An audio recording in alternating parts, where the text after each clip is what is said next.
Bismillahirrahmanirrahim. Assalamualaikum warahmatullahi wabarakatuh dan selamat sejahtera. Apa khabar semua? Cikgu harap semuanya sihat-sihat belaka. Sebelum kita pergi jauh lagi, jadi kita tengok dulu video ini.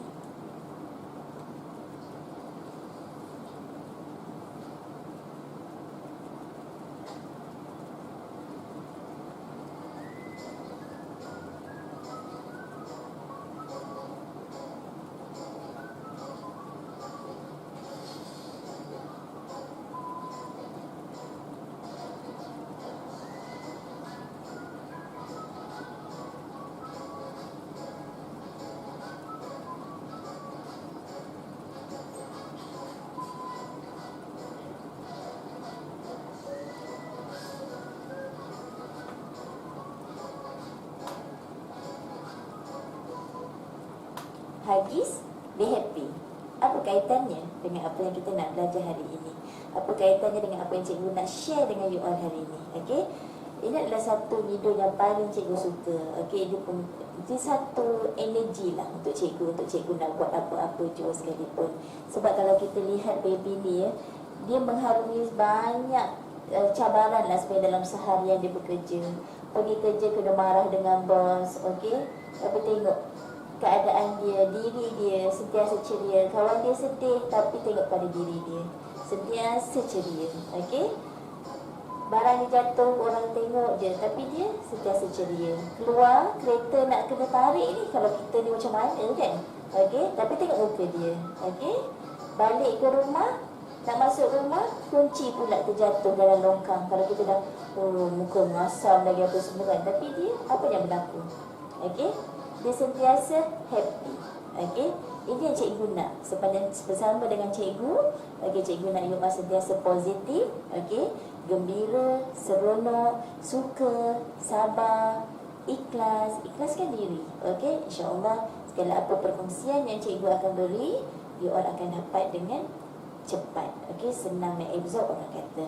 Tapi yang paling penting ialah sepanjang bersama dengan cikgu, senyum sentiasa. Okey. Kerana senyum itu kan satu sedekah.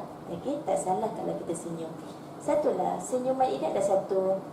Kalau cikgu lah, dulu cikgu belajar tak percaya dengan senyum-senyum ni. Okey, tapi bila cikgu berjaya, cikgu belajar satu perkara berkaitan dengan senyum, the power of smile, memang yes. Kita buat, kita akan dapat tahu. Kalau tak buat, kita tak akan tahu. So, kita kena cuba. Okey. Nak kenal dengan cikgu dengan lebih lanjut, okey. Orang kata tak kenal maka tak cinta. Okey, dia kenal maka cinta. Okey. Nama cikgu Ruslanawati binti Muin. Okey, lebih mesra, lebih mesra, lebih best lah orang panggil dengan nama Cikgu Sila. Okey. Cikgu adalah guru cemerlang perakaunan, okey, mengajar di sekolah Sultan Alamsyah Putrajaya. Nak kata dah lama cikgu mengajar, masih lagi, ia dah lebih daripada 10 tahun. Kalau ikutkan tu masih lagi perlu belajar dan belajar dan belajar. Okey, sebab perakaunan adalah satu bidang yang sentiasa ada dia punya amendment. Okey, ada saja dia punya perubahan. Okey. Kelulusan cikgu ialah daripada Universiti Utara Malaysia dalam bidang perakaunan. Okey. Dan lepas cikgu belajar dalam bidang perakaunan di UUM, cikgu kerja 2 tahun kat swasta. Okey, masa swasta cikgu buat posting apa semua tu. Okey, cikgu pegang payroll, bahagian penggajian. Okey, dan banyaklah jawatan-jawatan part-part kecil yang cikgu buat dalam dan yang cikgu kena buat dalam masa cikgu kerja 2 tahun tu, dalam tempoh 2 tahun. Kemudian cikgu ambil KPLI, kursus perguruan lanjutan ijazah untuk diploma pendidikan selama setahun, dan selepas itu terus cikgu menjadi seorang guru sehinggalah sekarang. Nak kata tak jatuh cinta dengan sebagai seorang pendidik, itulah. Memang jiwa cikgu memang penuh dengan mendidik itu adalah dalam dunia pendidikan ini adalah satu yang dah seperti dalam diri cikgu. Orang nak kata apa pun berkenaan dengan cikgu, okey, dalam makna profession perguruan itu, cikgu happy, tak kisah pun. Okey, biarlah apa orang nak kata. Okey, yang penting nawaitu kita, okey, macam mana cikgu nak deliver ilmu ini untuk siapa dan siapa yang nak belajar. Itu sahaja. Okey. Alright, kalau kita kat sini dah, sebelum pergi jauh dulu ya, cikgu share lah sikit sejarah prestasi daripada mula cikgu mengajar sampailah sekarang ya. Okey, kalau kita tengok kat sini ya, turun naik itu perkara biasa. Okey. Tapi ini biasalah, lumrah, jatuh turun itu tidak menjadi satu masalah lah bagi cikgu. Cikgu tak pandang itu semua. Tapi apa yang cikgu just nak share ialah bila ni cikgu jatuh, okey, dah sepanjang tempoh daripada awal cikgu mengajar sampailah tahun lepas, okey. Kalau jatuh tu apa, cikgu ada yang cikgu akan buat sesuatu. Maknanya kat sini adalah teknik baru cikgu, ada satu teknik yang cikgu cuba perbaiki dari masa ke semasa. Dan inilah tujuannya, cikgu berkongsi apa yang cikgu ada kepada semua, okey, untuk lihat semula, okey, apa teknik yang cikgu guna yang boleh cikgu kongsikan.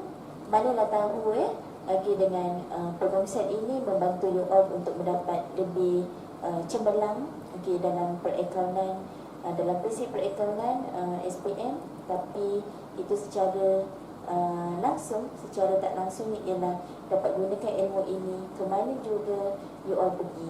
Okey, itu yang penting. Awal itu cikgu satu, you all cubalah belajar ilmu ini kerana Allah. InsyaAllah apa yang you all nak, semuanya akan you all dapat. Okey. Lihat kat sini ya, apa sebenarnya yang cikgu guna sentiasa dalam pengajaran cikgu lah di kelas ya. Okey, yang cikgu sentiasa guna pakai, okey. Cikgu namakan dia adalah sebagai teknik Account A+, yang mana teknik ini adalah menjurus kepada beberapa perkara. Kalau lihatlah kat sini ya. Kalau dulu cikgu memang gunakan setakat budak hafal format apa semua, lepas tu buat penyata kewangan, okey, lepas tu kepada teknik menjawab apa semua, okey, lepas tu buat latihan. Yes, latihan yang banyak itu memang perlu, okey, tetapi dari pengetahuan yang kita ada dan kefahaman yang kita ada dengan mantap, okey, insya-Allah dia akan jadi lebih mantap lah orang kata. Okey, kalau cikgu share sekarang ni, okey, ini adalah yang latest, yang paling cikgu nak pakai dah 3 tahun, yang cikgu memang sentiasa tekankan sangat-sangat kepada anak murid cikgu. Okey, kalau tengok kat sini ya, yang pertama ialah konsep huruf. Okey, konsep huruf ini adalah satu konsep yang memang cikgu akan share kat sini, adalah satu konsep yang cikgu dah inovasikan dah 3 tahun ni. Tahun ini adalah tahun yang ketiga cikgu guna pakai. So far kalau tengokkan dia ada peningkatan. Tapi kat sini ialah sejauh mana kefahaman kita sebenarnya. Okay, sebab tu cikgu nak, bila nanti cikgu akan share ni, fahamkan betul-betul apa yang dikatakan konsep itu dengan cara yang tersendiri. Nampakkan apa yang cikgu cuba terangkan, okay, kemudian cuba fahamkan dengan cara tersendiri, tapi dia betul. Okey, dengan cara yang betul lah. Cikgu akan guide nanti. Okey. Kemudian yang kedua, kita ada formula ataupun format. Itu cikgu kata FOFO. Okey. Kalau tadi huruf, yang pertama huruf, yang kedua ialah FOFO. FOFO ni apa dia? Iaitu penggunaan akronim untuk kita nak mudahkan cara mengingat kita. Okey, memang formula ataupun format ialah memang kita memang kena ingat. Okey, kena ingat macam mana kita nak ingat ni semua-semua. Okey, sebab kita gunakan teknik mengingat. Macam mana? Terpulang banyak teknik mengingat. Okey, mengikut kepada kesesuaian pelajar masing-masing lah. Macam mana cara you all nak ingat tu. Okey, itu terpulang. Cikgu tidak kat sini ya, teknik cikgu ni ialah tidak rigid. Maksudnya taklah mesti kena buat macam ni, tidak. Dia mengikut kepada kesesuaian masing-masing. Okey. Dan yang ketiga ialah teknik menjawab. Teknik menjawab kat sini ialah cara cikgu biar tepat dan selamat. Okey. Kita cikgu punya cara ialah cikgu akan mengajar mengikut seperti mana yang dalam sukatan. Okey. Yang mana ternyata dalam buku teks itu yang kita akan tengok. Kita akan rujuk kat situ fully. Kita dah tahu dah itu rujukan utama. Cikgu kata tak ada buku rujukan lain pun tak apa sebenarnya. Guna buku teks 100% ianya dah dah cukup membantu kita sebenarnya untuk kita nak berjaya dalam apa jua yang kita nak buat sebenarnya. Especially sekarang ni kalau ikutkan kita adalah fokus kepada SPM kita kan. Okey. Dan ini adalah, sebelum ini adalah 3 dah. Mula-mula 2 je. Okey. Cikgu ingat konsep dengan teknik. Cikgu tak ingat pun yang format tu, yang kedua. Okey. Tapi bila tahun yang kelima mengajar cikgu, saya rasa macam ada yang tak kena kat sini. Okey. Jadi cikgu faham, konsep tu cikgu tak ingatkan sangat. Cikgu letak format dengan teknik menjawab. Maknanya bagi teknik. Okey.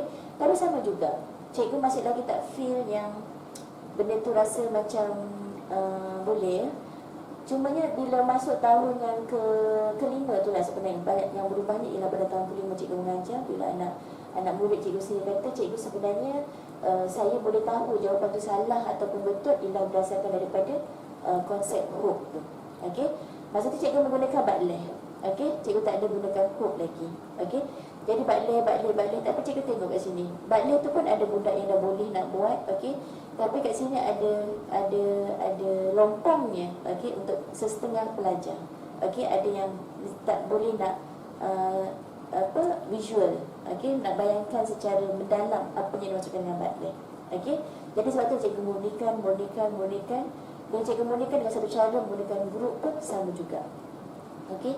Jadi bila cikgu combinekan balik dengan yang tu, okey, apa yang cikgu dapati, so far cikgu nampak benda ni ada satu peningkatan dari segi pemahaman pelajar-pelajar. Okey. Sebab tu cikgu nak kongsikan apa teknik yang cikgu ada, okey, kepada semua lah. Okey. Jadi kat sini bila cikgu gabungkan 3 perkara ini pun, cikgu rasa masih ada lagi lompongnya. Okey. Sebab cikgu percaya kepada satu perkara, iaitu ini mengikut kepada masing-masing lah. Okey.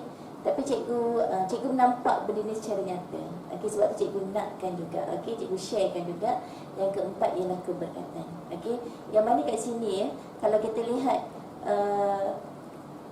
ilmu guru dan ilmu bapa itu memang penting. Okey, connection tiga perkara ini, okey, yang boleh menjadikan boleh menyebabkan seseorang itu akan berjaya dengan lebih baik, lebih cemerlang. Okey, sebabnya benda ni subjektif. Cikgu tak boleh nak nyatakan dengan ni tapi benda ni berlaku depan mata cikgu. Cikgu nak cakap macam mana pun cikgu tak ni. Cuma cikgu apa yang cikgu dapati kalau cikgu tunjukkan kepada kajian dan analisis cikgu lah. Okey, pemerhatian yang cikgu dah buat. Okey, ini adalah contoh-contohnya. Okey, ada pelajar yang kalau kita tengok kat sini kita tengok kat sini. Ada pelajar yang memang TOV dia dah A dah. Ada yang A minus. Okey, ada yang B, ada yang B plus, C, C plus, D, E, G. Semua grade ada. Ini adalah contoh yang cikgu buat untuk sepanjang cikgu mengajar. Okey, ada budak yang kalau kita lihat kat sini, ada budak yang G, TOV dia tapi SPM dia dapat A. Satu perkara, satu lonjakan sarjana kat sini kalau ikutkan Okey, bila memang dah ni, walaupun trial kita kalau ikutkan G ni, okey, sasaran cikgu ialah memang C+ untuk pelajar ni. Okey, tapi tengok dia boleh dapat A, memang capai apa yang dia nak. Sama juga dengan pelajar yang kedua G. Okey, kalau ikutkan C, kenapa kat sini beza dia ialah G. Kalau G, kalau kita rank dia antara 0 hingga 39 kan, itu dah G. Okey, jadi kat sini markah G yang pelajar yang 30 ini adalah G dia G antara 0 hingga 15, tak silap cikgu markah dia. Memang pada waktu ini bila cikgu nak ambil pelajar ni, cikgu rasa cikgu memberi cikgu percaya kepada potensi budak. Okey, sebenarnya tak kisah pun siapa nak belajar prinsip perakaunan ni sebenarnya. Yang penting ialah you all nak ke tak nak belajar, minat ke tak minat belajar. Cuba wujudkan minat tu, insya-Allah. Cuba suka kat cikgu yang mengajar, insya-Allah. Cuba sayang kat cikgu yang mengajar, insya-Allah. You all mesti akan dapat atasi semua masalah. Ada pelajar yang E, daripada E tengok SPM dia dapat A+. Okey. Kemudian D, ada yang dapat A. Okey, C+ mendapat A. Ada juga C+ mendapat B+. Kalau tengok kat sini dia tidak capai. Okey. Ini semua ada sebab. Kenapa tak capai apa semua ni? Semua ada sebab. Kenapa pelajar-pelajar ini yang tidak capai. Okey, tu kata semua ni subjektif. Maknanya kat sini bergantung juga dengan sikap you all. Okey, kalau misalnya itu cik kata belajar akaun nak seronok, you all senyum sentiasa. Percayalah, you all senyum je dalam kelas. Okey, you all akan nampak impaknya ialah di kemudian hari nanti. Okey, mana tahu itu semua kita tak akan tahu apa yang akan terjadi pada kita masa kita nak jawab dalam dewan nanti. Cuma ni sekarang ni lah, dalam masa yang ada ini, okey, cuba je lah buat apa yang sepatutnya you all nak buat. Jaga betul-betul sikap kita terhadap ilmu tu, sikap kita terhadap guru, sikap kita terhadap ibu bapa, sikap kita terhadap rakan-rakan, sikap kita terhadap alam semesta. InsyaAllah kita punya ilmu itu akan lebih diberkati. Okey, tak kisah, bukan untuk akaun saja, untuk semua mata pelajaran. Cuba you all apply.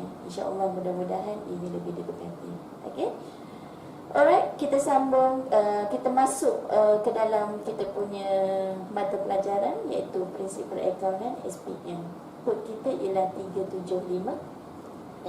Okey, kod kita 3756. Kalau kita tengok kat sini lah ya, kod kita 3756, kita ada 3 paper. Kita ada kertas 1 selama 1 jam 15 minit, 40 soalan objektif. Okey, dalam kertas 1 ni, okey, biasanya lah apa yang cikgu boleh nak cikgu share atas daripada kajian yang cikgu buat ya. Kalau kita tengok memang ya, kalau kita ikut turutan topik tu dalam kita punya buku teks tu, dia tak jauh beza. Dia mesti akan ikut turutan satu persatu apa bab-bab dia. Okey, kalau kita lihat 40 soalan objektif ni, cikgu lah kalau cikgu sendiri macam mana nak jawab soalan tu, cikgu memang akan jawab soalan mana yang senang dulu. Prinsip cikgu akan buat macam tu. Kemudian pilih betul-betul mana jawapan yang terbaik, itulah jawapan kita. Okey, nanti cikgu akan tunjuklah cara macam mana untuk menjawab kertas 1 dengan lebih baik. Okey, kita masuk kertas 2. Kertas 2 ialah soalan subjektif. Okey, kat sini kita dalam pelajar kena jawab antara 2 jam 30 minit. Kita ada 2 bahagian. Kita ada bahagian A. Okey, kita ada bahagian A 3 soalan, dan kita ada bahagian B ada 3 soalan juga, kita jawab 2. Okey, dan untuk kertas 2 ni you all, cikgu selalu cakap, okey, jawablah soalan yang senang dulu.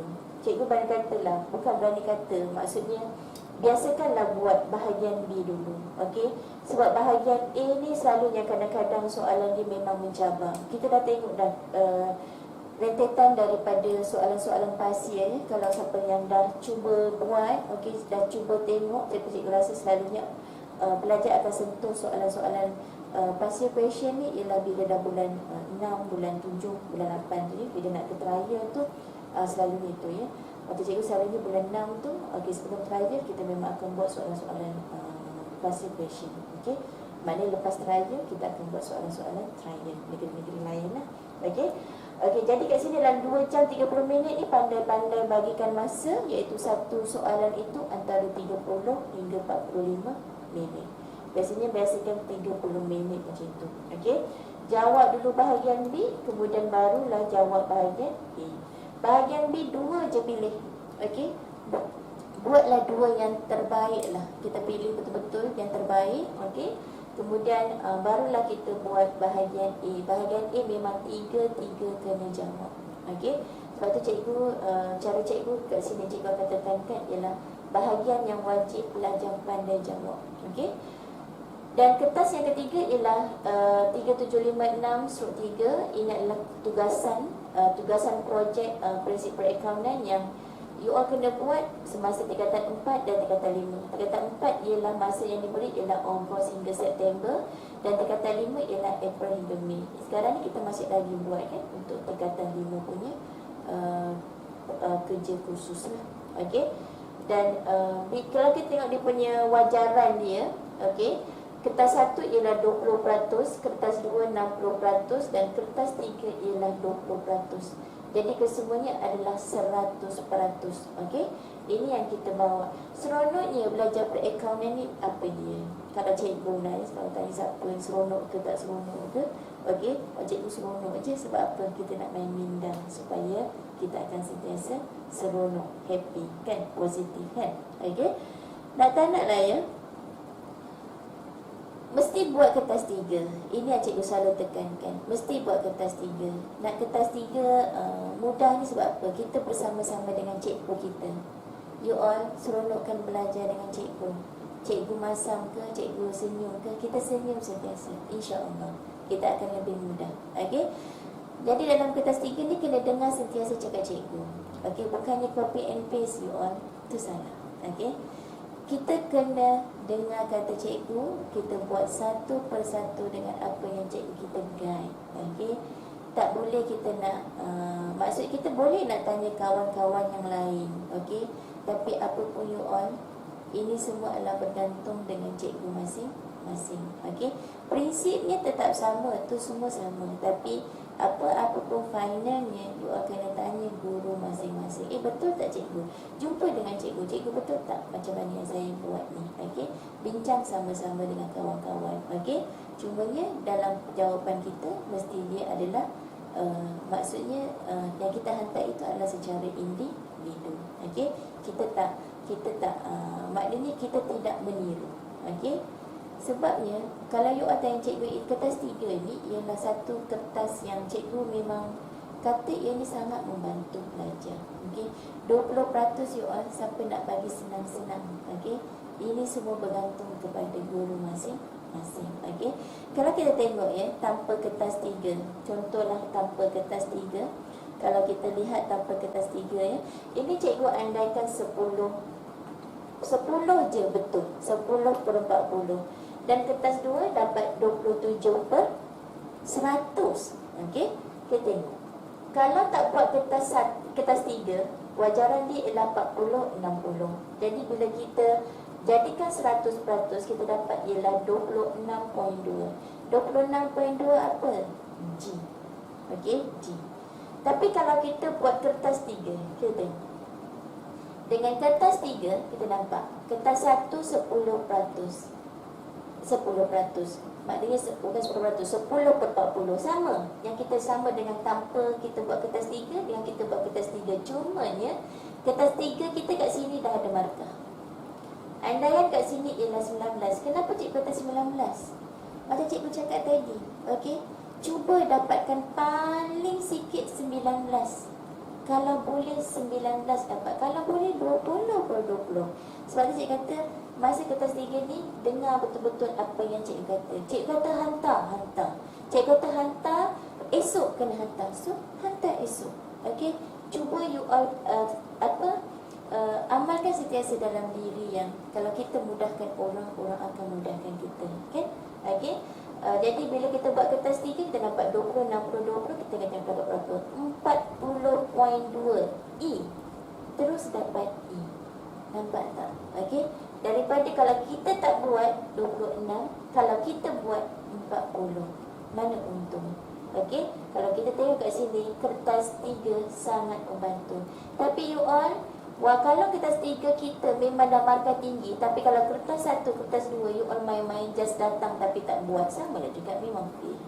Okey, biar kertas 1 ni cuba yang terbaik. At least kalau boleh dapatkanlah juga kat sini markah berapa. Kertas 2 kalau boleh dapatkan markah juga berapa. Sebabnya you all, cikgu dah buat dah semua ni. Kalau kita cuba tengok apa yang cikgu dah rumuskan kat sini ya. Kalau cikgu dah rumuskan kat sini, okey, you all tengok ni. Okey, ini yang cikgu dah buat sekiranya kalau markah 10. Kalau dapat 10, kalau dapat 10. Okey, ni yang cuba cikgu buat cikgu besarkan sikit yang boleh nampak dengan jelas. Okey, ini kalau kita tengok 10 macam tadilah. Okey, cikgu tunjuk. Okey, cuba kalau cikgu tunjuk kat sini, kalau you all dapat 15. Katakan kat sini kita buat 15. You dapat 15. Kalau kertas 1 15 per 40. Okey, kita tengok berapa yang kalau kita tak buat. Tengok markah, kalau markah 25, markah 24, kertas 2 24, kita masih lagi gagal. Okey, sebab lulus 40 kan. Okey, tapi kalau kita buat kertas 3, tengok 19. Kalau kita dapat 19% sekalipun, kita dah lulus. Nampak kat sini, kita dah lulus dah. Maknanya kat sini, okey sorry, bukan 19, cikgu tersalah tengok kan. Kita 13. Nampak tak? Kalau kertas tanpa kertas 3 25, kita lulus. Okey. Kalau kita buat kertas 3 13% pun kita masih lagi lulus. Nampak tak? Okey. Betapa mudahnya sebenarnya kertas 3 membantu. Tapi you all dengan syarat mesti kena pandai, mesti kena buat juga kertas 1 dan jawab juga kertas 2. Maksud tadi kertas 2 tu 22 ya. Sorry cikgu salah ni. Maknanya 22%. So maknanya kita kalau darab dengan 60%, so kita dapat 17 kat sini. Kalau yang ini ialah bukannya 24%, kita silap tengok pula. Okey. Maknanya you akan dapat 41%. Even 41%, you on masih lagi, kalau tak buat kertas 3, masih lagi fail. Okey, 40 lah. Kalau ni kita bulatkan, dia lulus ya. Maknanya 24 ni fail. Masih lagi fail. Nampak tak? Okey, tak best kan? Okey. Kalau macam tadi cikgu tunjuk yang 10% tu, okey, kalau kita dapat 10, okey, memang kat sini ni, okey, 10, tengok kita dapat, maknanya kalau 10, you all mesti dapat 49% kat sini. Baru kat sini you all masih lagi gagal. Mesti kena dapat 50%. Maknanya 10 per 40, 50%. You all baru lulus.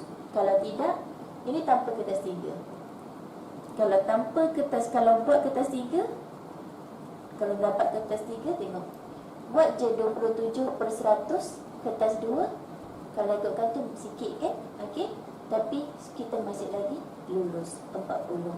Okey, cikgu nak you all pandai buat benda ni. Cuba buat satu sasaran dalam diri. Okey, tunjuk you all sendiri yang boleh tahu ya. Kertas 3 kita boleh tanya cikgu kita berapa markah yang kita dapat. Lepas tu kat situ you all aim sendiri, you all sasarkan sendiri. Oh maknanya aku dah dapat 20/20. Katalah dapat kertas 3 20/20. Okey, tak mustahil. Sebabnya you all boleh buat bersama-sama dengan cikgu you all. Okey. Jadi bila dah dapat 20, okey, maksudnya kat sini kalau aku nak dapat A+ lagi berapa yang perlu ada. Okey, maknanya lagi 70 kalau nak ni ya. Kalau 70 ya you all, kalau 10 ni, kalau cikgu tengok untuk yang kalau A+ ya. Kalau 10 memang tak akan dapat. Okey. Kita tengok kalau 15 pun sama. Kalau katakanlah dia punya kertas 1 dia 15 ya. Kalau kertas 1 20% pun tak boleh lagi. 25%, 25 per 40. Kita tengok sini. Kalau 25 per 40, tapi kertas 2 98%. Tengok apa yang kita akan dapat. Ialah A+. Okey, benda ni tak mustahil you all. Boleh buat. Okey, ini boleh kita boleh cuba nak dapat. Tapi tengok kalau tak buat kertas 3 kita tengok dia punya ni ialah sangat-sangat. Kalau 25%, kalau 98 kita dapat A. Kalau kita buat kerja khusus kita dapat A+. Okey, kita tengok kalau 30. Kalau kertas 1 kita dapat 30 per 40. Okey, kalau 30 per 40 you all, kalau buat 30, kalau dapat 94% confirm. Okey, dapat A+. Okey, ini dia. Kalau 35, cikgu ambil 55 ya. 55. Kalau kita tengok kat sini 35, kalau kita tengok 90% kita dah dapat A+. Okey, 90% kertas 2, 35 per 3 per 40 kertas 1. Kita dah dapat A+. Tapi kalau kita tak buat A+, kita dapat A plus juga. Okey. Jadi kat situ dia tak lari jauh. Okey. Okey, kemudian kalau 40, okey, kalau 40, kalau 40 you all, okey tengok. Kalau 40, okey. 85%, okey. Kalau kita dapat 85/100 ke atas 2, kita dah dapat dah A plus kat sini. Okey. Okey kan? Maksudnya kalau kita betul semua ke atas 1 ni, memang kita dapat tinggal 84% je. Okey, kita dapat A plus. Ini cikgu buat 19. Kalau buat 20, mungkin kat sini 83%. Okey. Jadi maknanya kat sini you all sama lah juga ya. Okey. Yang penting sekarang ni apa yang kita nak, apa target kita. So you all tentukan apa target you all. Okey, nak berapa? Okey, cuba buat kira-kira. Okey, buat kira-kira macam mana apa yang you all nak. Patut tanpa siap-siap kat dinding nak apa. Okey, insya-Allah you all akan dapat apa yang you all nak. Okey. Ini berkaitan dengan apa yang kita sasarkan. Okey. Kita sambung balik. Kita sambung balik dengan apa yang kita nak buat. Okey. Kalau kita tengok kat sini ya, okey, sebelum kita hook maknanya hook, kita mesti kena faham dengan perkara-perkara, dua perkara. Okey. Dua perkara penting, iaitu yang pertama ialah berkaitan dengan kitaran perakaunan. Okey. Apa itu kitaran perakaunan? Okey. Kita tengok apa yang dimasukkan dengan kitaran. Dia lambat pula slide cikgu ya. Okey. Kita tengok kitaran. Kitaran perakaunan ini adalah satu proses perakaunan. Kadang-kadang cikgu pun suka soal pasal kitaran perakaunan ni. Ini adalah satu proses yang mana you all mesti kena faham. Okey, mesti kena tahu apa gunanya proses ni. Sebabnya kita nak kena tahu, sebabnya kita sekarang ni kita belajar ni untuk apa sebenarnya. Okey, ini penyata kewangan. Kita nak tahu ialah penyata kewangan. Kita nak belajar ialah berkaitan dengan penyata kewangan sebenarnya. Finalnya ialah di sini. Sebab tu kalau you all tak boleh menguasai penyata kewangan, macam mana nak jawab dengan cemerlang dalam prinsip perakaunan. Okey. Tapi sebelum nak buat penyata kewangan, you all kena faham flow sebelumnya. Okey. Sebab tu kena faham kat sini. Jadi apa yang pertama ialah berkaitan dengan dokumen sumber. Okey. Kemudian buku catatan pertama. Lepas buku catatan pertama, kita pergi ke ledger. Pengepusan ke ledger. Lepas pengepusan ke ledger, kita sediakan imbangan duga. Okey. Ini adalah proses bulanan. Setiap bulan kita kena buat benda ni. Maknanya setiap bulan kita tutup kita punya account dengan imbangan duga. Jadi imbangan duga kita mesti balance setiap bulan. Okey. Bila dah imbangan duga kita balance setiap bulan, okey, sampailah akhir tempoh perakaunan, kita akan ada jumpa satu, iaitu pelarasan. Pelarasan akan kita selesaikan di akhir tarikh kita punya tempoh, tarikh akhir tempoh perakaunan kita. Bila kita buat pelarasan kat sini, dia punya flow dia, fahamkan, pelarasan ini adalah urus niaga sebenarnya. Bila ada saja urus niaga, mesti kita akan betulkan dengan buku catatan pertama. Bila buku catatan pertama, dia mesti akan pergi ke ledger. Bila ledger, dia terus akan pergi imbangan duga selepas pelarasan. Tengok lampu cikgu ni mengalir ke mana. Okey, bila kita ada buat pelarasan, pelarasan ni sebenarnya dipersembahkan dalam bentuk dokumen sumber, iaitu urus niaga. Okey, urus niaga, bila ada urus niaga, kita mesti pindahkan dia ke dalam buku catatan pertama. Bila buku catatan pertama, kita postkan ke ledger. Lepas postkan ke ledger, kita akan pindah ke imbangan duga selepas pelarasan. Okey, maksudnya ini kalau selepas pelarasan. So, fungsi dua ni adalah sama sebenarnya. Imbangan duga dengan imbangan duga selepas pelarasan. Bezanya cuma imbangan duga selepas pelarasan ialah setelah mengambil kira pelarasan. Pelarasan ini adalah dalam satu topik khas yang cikgu akan terangkan kemudian. Okey. Jadi bila kita dah buat imbangan duga selepas pelarasan, dah balance, barulah kita boleh buat penyata kewangan kita.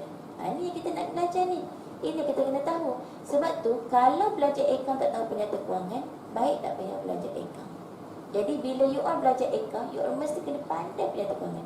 Nak tak nak mesti kena pandai. Nak tak nak mesti kena buat. Nak tak nak mesti kena faham.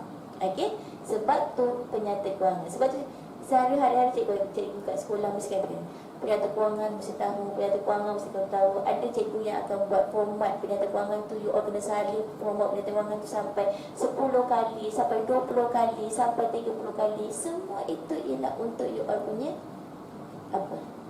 Untuk you all pandai sebenarnya. Pandai nak buat penyata kewangan nanti. Itu sebenarnya yang bantu you all dalam peperiksaan nanti. Okey? Dan bila penyata kewangan, kita akan buat catatan penutup. Okey? Dan catatan penutup ini akan berfungsi semula untuk tahun berikutnya. Catatan penutup ini akan menjadi catatan pembukaan pada awal tahun seterusnya. Okey, jadi dia pusing. Kat sinilah yang kita namakan dia satu proses kitaran. Jadi, soalan dia boleh keluar dari sini. Dibagi dokumen, suruh buat catatan pertama. Daripada urus niaga, buat ledger. Urus niaga, buat imbangan duga. Jadi semua ini boleh berlaku. Sama ada dia terus lompat ataupun sebaliknya. Okey? Kadang-kadang soalan bagi dekat imbangan duga. Okey, dibagi imbangan duga, bagi pelarasan. So kita kena buat penyata kewangan. Tapi tak perlu tunjuk imbangan duga selepas pelarasan. Sebab tu kita nak kata fahamkan apa yang dimaksudkan dengan satu persatu kat sini. Okey? Kemudian bila kita dah faham kitaran perakaunan ni, you all cuba kaitkan dengan 11 konsep, prinsip dan andaian. Kalau cikgu namakan ini ialah KPA. Apa KPA? Konsep, P, prinsip dan andaian perakaunan. Okey. 11 ni you all kena fahamkan. Sebabnya ini semua yang kita akan guna pakai dalam kita punya nak buat penyata kewangan. Sebab tu bila soalan tanya, okey, apa bila kita buat penyata kewangan? Prinsip apa yang diguna pakai dalam kita membuat penyata kewangan? Semuanya kat sini. Kita mematuhi prinsip-prinsip ini. Okey. Kalau kita lihat sekarang ni, wang sebagai ukuran apa dia? Tempoh perakaunan apa dia? Berterusan, prinsip catatan buku, materiality, asas perakaunan akuan, ketekalan, kos sejarah, pelaporan nilai saksama, konservatisme, entiti berasingan.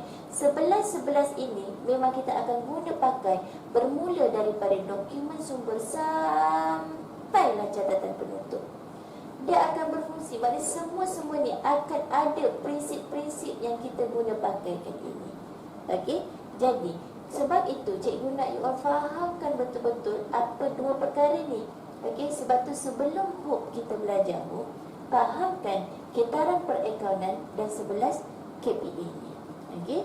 Cikgu harap you all dah fahamkan. Benda ni kita dah belajar dah masa tingkatan 4. Kalau ni buka balik buku teks, buku surat 25 hingga 29. Okey? Buku surat 25 hingga 29 menerangkan berkaitan dengan konsep, prinsip dan andaian. Ada contoh dia. Contoh kat sini. Okey, entiti berasingan. Apa dia? Pemilik dengan perniagaan adalah suatu entiti yang berbeza. Okey, tak sama. Pemilik, perniagaan tak sama. Dia adalah dua entiti, satu badan yang berbeza-beza. Walaupun aku jugalah yang akan menguruskan perniagaan itu, tapi aku adalah pemilik dan itu adalah perniagaan. So, berbeza. Kalau kita kat sini, dalam prinsip, dalam kita nak sediakan penyata kewangan, kat mana prinsip ni terpakai? Okey? So, kalau kita ada kadang-kadang dalam perniagaan, kita ada ambil barang. Okey, yang kita jual. Contohnya lah, kita jual baju. Kita pun tengok, macam cantik baju ni kan. Kita pun ambil untuk kita nak hadiahkan kepada, ataupun kita nak guna, ataupun kita nak hadiahkan kepada sesiapa. Okey, untuk kegunaan sendirilah. Okey, so maknanya kita ambil. Kat situ adalah kita dah ambil tu maksudnya sebabkan daripada modal yang diberi itu adalah daripada kita. Okey, sebab tu kita just wujudkan satu butiran iaitu ambilan. Jadi ambilan itu adalah satu perkara yang mematuhi prinsip entiti berasingan. Maksudnya dua entiti ini adalah berbeza. So kalau kita ambil barang tersebut, okey, maknanya samalah juga kita dah bagi modal, lepas tu kita ambil ulang. Dia macam gitu. Jadi maksud kat sini, ambilan itu akan mengurangkan kita punya modal. Okey? Itu salah satu. Contoh lagi kos sejarah. Kos sejarah kita nak letak kat mana? Kos sejarah ialah sejarah. Ingat sejarah. Sejarah tu maksudnya dah berlalu. Tapi kita kena, bila ada kos ni, maksudnya apa yang kita beli, apa kos dia. Kos yang kita beli, harga masa kita beli. Okey. Contohnya kat sini ialah penggunaan bila kita nak rekod dalam penyata kewangan berkaitan dengan aset bukan semasa. Okey. Contohnya kita beli kenderaan. Kenderaan RM70,000 pada masa kita beli tu. Okey. So, kita nak rekod dalam penyata kewangan, kita mesti mematuhi prinsip bersejarah. Kita kena nyatakan harga masa kita beli tu. Okey. So, bila kita tahu masa harga kita beli tu, jadi apa yang berlaku kat sini? Kita kena rekod kenderaan RM70,000. Apa yang menyebabkan kenderaan itu akan berkurang ialah mematuhi prinsip pelaporan nilai saksama. Cikgu selalu kaitkan dua ni tak boleh dipisahkan. Kita mesti bersama-sama dengan dia. Okey? Jadi untuk memahami satu persatu ini, tengok balik dalam buku. Okey? Cikgu akan kaitkan semua-semua ni dalam perbincangan kita sepanjang bersama dengan cikgu nanti. Okey? Cikgu memang akan suka kaitkan benda-benda ini supaya cikgu nak you all faham, bukannya hafal. Percayalah satu perkara, you all faham, ingat, insya-Allah dia akan lebih kekal kat dalam kita punya ingatan. Sampai sekarang pun boleh. Sampai you all dah buat berniaga ke, you all dah ada perniagaan ke, insya-Allah dia akan terus kekal dalam kita punya diri kita. Okey? So, macam cikgu cakap tadi, kita belajar sebenarnya kita nak buat apa? Kita nak buat penyata kewangan. Ini adalah contoh penyata kewangan. Okey? Ini adalah contoh penyata pendapatan. Okey? Penyata pendapatan, okey, yang mana kalau dulu cikgu buat kumpulan 1, kumpulan 2, 3, 4, 5, 6. Cikgu masih kekalkan ini lagi, cuma kita kaitkan dengan perubahan kepada satu perkara yang cikgu akan share selepas ini. Dan yang kedua, penyata kewangan yang kita nak buat ialah kunci kira-kira. Sama juga ada 6 kumpulan 1, kumpulan 2, kumpulan 3, kumpulan 4, kumpulan 5 dan kumpulan 6. Ini yang kita nak buat sebenarnya. Okey? Yang dimasukkan dengan kunci kira-kira itu apa? Yang dimasukkan dengan penyata pendapatan itu apa? Okey? Dia berbeza-beza. Setiap kumpulan ini adalah berbeza-beza. Dia tak sama dengan kita punya penyata pendapatan dan kunci kira-kira. Okey? Jadi dah bersedia untuk kita berhope. Okey? Jadi cikgu harap apa yang kita nak buat tu sebenarnya hope ni lah. Cikgu ceritakan sedikit lah. Apa yang dimasukkan dengan hope ni ialah hand of Butler. Hand of Butler tu maksudnya kita menggunakan imajinasi sebenarnya. Teknik bayangan yang mana kita membayangkan apa yang berada di kita punya anggota tangan kita lah. Okey, kat tangan kita ni kan, bila cikgu fikir satu alternatif, cikgu suka buat prinsip teknik bayangan ni sebab bila kita bayangkan sesuatu, okey, insya-Allah dengan izin ni kadang-kadang kita akan dapat apa yang kita bayangkan itu. Okey. Cikgu selalu cakap dengan anak murid, okey, supaya bayangkan apa yang you all nak. You all bayangkan contoh nak dapat nak naik ataupun dapat straight A+ apa semua kan. Okey, bayangkan daripada sekarang, aku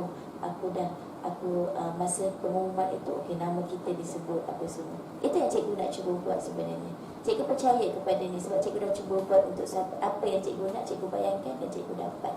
Okey. So daripada situ kot terlahirnya ni, sebab bila cikgu fikir balik ya, klasifikasi akaun ada 5. Bila ada 5, apa perkara yang ada 5? Okey, cikgu nampak tangan. Tangan yang ada 5. Okey, kita ada 5 jari. Okey. Kalau tangan kita ada 10 kan, 10. Tapi kita nak guna 5 je. So kita dapat gunakan sama ada tangan kanan ataupun tangan kanan ataupun tangan kiri. Dia prinsipnya macam ini. Okey, begini. Kalau siapa yang menulis tangan kiri, dia akan melihat tangan kanan dia begini. Dan siapa yang menulis tangan kanan, dia akan tengok tangan kiri dia begini. Okey, kalau kita lihat apa yang dimaksudkan dengan kita punya hope ni ialah hand of Butler. Cikgu namakan dia juga sebagai macam saving account. Ini adalah satu saving account. Kalau matematik ada saving kan, 1 kali 1 1, 1 kali 2 2. Dulu cikgu belajar macam tu, kena nyanyi. Okey, 2 kali 2 4. Okey. Kalau ni memang cikgu akan tanya sentiasa pada saving matematik. Itu yang kita akan bantu dalam matematik kita cemerlang. Okey. So sekarang ni cikgu fikir satu kaedah yang nak jadikan dia macam starter kit. Okey.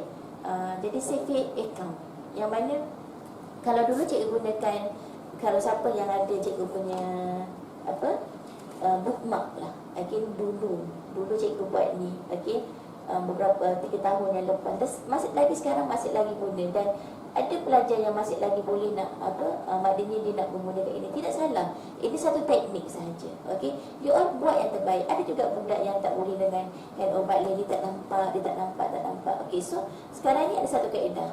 Okay, sama ada you all boleh guna ataupun tidak. Okay, itu adalah satu yang penting kita cuba berusaha untuk kita nak dapatkan sesuatu. Okay, ini satu kaedah, dan sekarang ini adalah satu kaedah yang cikgu guna pakai. Okey, kalau tengokkan, inilah sebenarnya kita nak buat. Okey, inilah satu sebenarnya kita nak buat. Ini kita namakan dia save account hand on Bartley. Okey, yang kita dapat bayangkan kalau ini apa, ni apa. Kalau bentuk macam ni apa, kalau bentuk macam ini apa, kalau macam ini apa, kita tembak orang apa semua kan. Dia ada maksud dia. Okey, macam gini ke ataupun macam gini ke. Okey, semua tu. Okey, kalau ikutkan banyaklah ada anak-anak murid cikgu yang dah banyak dia menggunakan tangan-tangan dia untuk nak buat. Okey, ini hanya satu perkongsian yang mana boleh dibuat, you all buat. Okey, kalau tak boleh buat, cuba kaitkan dengan cara tersendiri, murnikan dengan cara tersendiri, insya-Allah. Sebab ini adalah konsep ialah fakta yang kita tak boleh nak ubah-ubah. You all ubah, you all salah. Cuma fahamkan dia punya maksud dia secara terperinci apa dia. Okey, jadi bila cikgu cuba ni, ini kalau ikutkan tahun pertama cikgu mulakan dengan ini ialah pada tahun 2013 sebenarnya. Cikgu cuba, masih lagi cikgu fikir-fikirkan, tapi betul-betul cikgu ni ialah pada tahun 2014. Bila tahun 2014 cikgu cuba, okey, kat situ cikgu nampak masih lagi ada yang lompongnya. Okey, sebab ada budak yang boleh dapat, ada budak yang tak boleh dapat. Okey, kemudian tahun lepas, okey, sama juga. Okey, cikgu mulakan dengan budak tahun lepas daripada tingkatan 4 sampai tingkatan 5 diorang guna pakai. Okey, tapi nasib nak nampak juga macam masih lagi tak dia ada yang okey, ada yang tak okey. Okey, ada yang senang dapat, ada yang sebab kita bergantung kepada potensi pelajar itu sendiri. Okey, tapi apa yang cuba cikgu nak ni, okey, beberapa tahun ini cikgu dah mulakan daripada awal. Okey, tengok cikgu sarankanlah bila belajar, inilah kita punya starter kit kita, CV yang sentiasa ada dan masa kita belajar. Okey, maknanya bila kita belajar topik-topik dalam perakaunan, cikgu akan gunakan CV ni. Maknanya hook ni cikgu akan guna pakai dalam kelas sentiasa. Okey, maksudnya inilah, maknanya kalau contohnya macam ini, macam inilah contoh yang budak mesti kena ada. Okey, jadi kat sini cikgu guide macam mana yang cikgu katakan, yang dikatakan dengan hook ni, apa yang dikatakan dengan CV account ni. Okey, jadi yang cikgu cuba nak sampaikan. Okey, inilah dia. Cikgu harap you all dapat dia punya imajinasi apa yang cikgu cuba nak sampaikan, dan cuba kaitkan dengan apa yang kita nak buat. Okey, sebab tu cara cikgu ialah sediakan satu helai A4. Okey, A4 kosong. Lepas tu you all tekapkan. Okey, tekapkan kat tengah-tengah ni kita punya tangan. Ikut masing-masing punya tangan. Biar kita feel itu adalah tangan kita, dan bila kita bayangkan dia, kita nampak itu adalah tangan kita sendiri. Okey, tak perlu nak kita gunakan tangan orang lain. Kalau tak boleh nak tu lukis, suruh kawan lukis. Okey, tu lagi ni.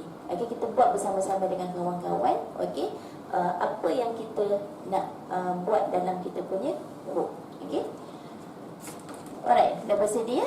Okey, masing-masing dah lukis tangan masing-masing. Okey, kalau tangan kanan, okey, kalau tulis tangan kanan kita tekak begini. Okey, kalau tangan kiri kita buat begini. Okey, tu satu cara lah. Okey, alright, kalau tak pun terpulang macam mana janji you all nampak, imajinasikan yang cikgu ada sebab kenapa tangan ni ya. Cikgu ada sebab kenapa menggunakan jari ni untuk setiap komponen, untuk setiap klasifikasi. Ada sebab dia. Okey, so kita tengok yang pertama. Okey, Kita tengok yang pertama iaitu B. B ini ialah ibu jari. Ibu jari bermaksud ialah B. B ialah belanja. Kemudian jari telunjuk ialah A, asset. Jari tengah ialah L, liability. Jari apa ni? Jari manis kan? Jari manis ialah equity. Okey, modal kan? Modal, kalau kita dapat duit kan, manis ronok je kan? Okay, dalam perniagaan kan? Okey, sebaik ialah ini memang kita keluarkan duit, tapi ingat, equity ialah modal kita dalam kita melaksanakan perniagaan. Bila kita ada duit, kita seronok lah kan? Okey, boleh kita buat apa-apa, betul tak? Kemudian jari kelingking ialah berkaitan untuk hasil. Kalau tengok kat sini ada warna ya you all, ada warna. Lihat kepada pelajar itu sendiri. Ada budak yang dengan sistem warna, ada yang tak suka dengan sistem warna. Okay, depends. Warna ni adalah satu indikator je lah, satu cara je lah. Okay, satu kaedah yang ada budak suka dengan ada budak tak suka. Okay, tapi yang penting ialah jari ini bermaksud belanja, aset, liability, equity, hasil. Okay, kenapa kat sini cikgu bagi? Kenapa ini adalah liability? Okay, kalau kita lihat ini adalah liability, jari tengah ni bahaya kan kalau tunjuk satu-satu kan? Okey, tak suka kan? Sama juga liability dalam perniagaan. Liability ialah hutang kita kan? Sebab tu kita tak suka. Sebab tu kita tak nak dia, sebab tu dia berada di tengah. Satu lagi ialah cara yang paling cikgu ni sebab cikgu menggunakan Bartlett. Bartlett tu maksudnya ialah belanja aset dia mesti debit, okey, dan liability equity hasil dia mesti kredit. Okey, dia mesti kredit. Itu maksud dia.